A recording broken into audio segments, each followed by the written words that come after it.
October 15 దేవుని వాక్య ధ్యానం. నీకు ఆరోగ్యము కలుగజేసేదను, నీ గాయములను మాన్పెదను. ఇదే యెహోవా వాక్కు. ఇర్మియా 30:17. మన ప్రభువైన యేసుక్రీస్తు నామములో మీ అందరికీ ఈ ఉదయము శుభములు తెలియచేస్తూ ఉన్నాను.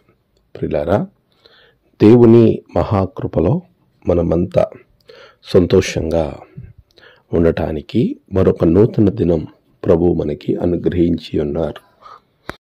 అందును బట్టి దేవునికి నేను స్తుతులు చెల్లిస్తూ ఉన్నాను.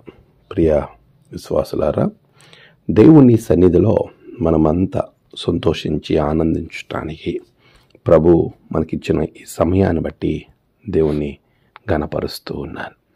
ప్రియులారా, ప్రభువులో మనము ఎప్పుడు కూడా ఆనందించే వారంగా, సంతోషించే వారంగా ఉండాలి.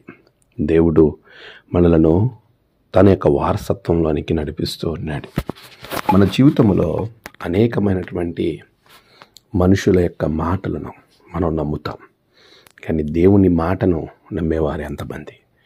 ఈరోజు ప్రభు మాట, నీకు ఆరోగ్యం కలగచేసేదను, నీ గాయములను మాన్పెదను. ఇదే యెహోవా వాక్కు. అంటే దేవుని యొక్క వాక్కు.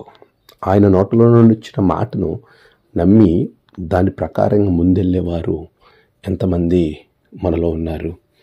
ఒక మనిషి, సాధారణమైన మనిషి, నీలాంటి ఒక మనిషి చెప్పిన మాటను నువ్వు బలంగా నమ్ముతావు, ఆ మాటను బట్టి ముందుకు వెళతావు. మరి దేవుని మాటను బట్టి ఎంతవరకు నమ్మి వెళ్తావు? ఒకవేళ నీ జీవితంలో, నీ శరీరంలో ఉన్న అనారోగ్యాన్ని బట్టి నువ్వు కలత చెందుతున్నావేమో, నీకున్న గాయమును బట్టి నీవు బాధపడుతున్నావేమో. నీ హృదయానికి, నీ మనస్సుకు కలిగిన గాయం ఎవరు మాన్పలేనిది. కానీ ప్రభు అంటున్నాడు, నీ గాయాలను నేను కడతాను, నీ శరీరానికి ఉన్న అనారోగ్యాన్ని నేను తీసివేస్తాను. నిజమే, అది ఎలాంటి పరిస్థితినైనా ప్రభు మార్చగలడు. నువ్వు విశ్వాసంతో ఆయన సన్నిధిలో ప్రార్థించినప్పుడు ప్రభు నీ గాయాలను కడతాడు. పిల్లరా, మానవులు నిన్ను గాయపరిచేవారంగా ఉంటారు, నీ అనారోగ్యానికి కారణంగా ఉంటారు. కానీ దేవుడు నీ అనారోగ్యాన్ని తీసివేసి నీ గాయాలని కడతాడు. అటువంటి ప్రభువు మనకున్నాడు. స్వస్థపరచు యెహోవాను నేనే అని సెలవిచ్చాడు. నమ్ముట నీ వలనైతే నమ్ము ప్రతివానికి సాధ్యమే అని చెప్పిన ప్రభువు మనతో ఉండగా ఆయన యందు నమ్మిక ఉంచి ముందుకు కొనసాగుదాం. ప్రభు మిమ్మలను, మీ కుటుంబాలను ఆశీర్వదించునుగాక. ఆమేన్. ప్రార్థన.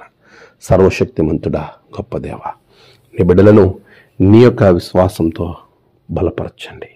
ఈరోజు వారి ప్రయాణాలు, పనులు, తలపెట్టిన కార్యాల్లో గొప్ప జయము బిడ్డలకు అనుగ్రహించండి. ప్రభువా, నేడు జన్మదినము, వివాహ దినము, ఆయా విశేష దినములు జరుపుకున్న బిడ్డలను బహుగా దీవించండి. తమ ప్రియులను కోల్పోయిన వారి కుటుంబాలలో నెమ్మది, ఆదరణ అనుగ్రహించండి. అనారోగ్యంగా ఉన్న వారికి ఆరోగ్యాలు అనుగ్రహించి నీ రక్షణతో నింపమని క్రీస్తు పేరట అడిగి వేడుకొనుచున్నాం తండ్రి. ఆమేన్.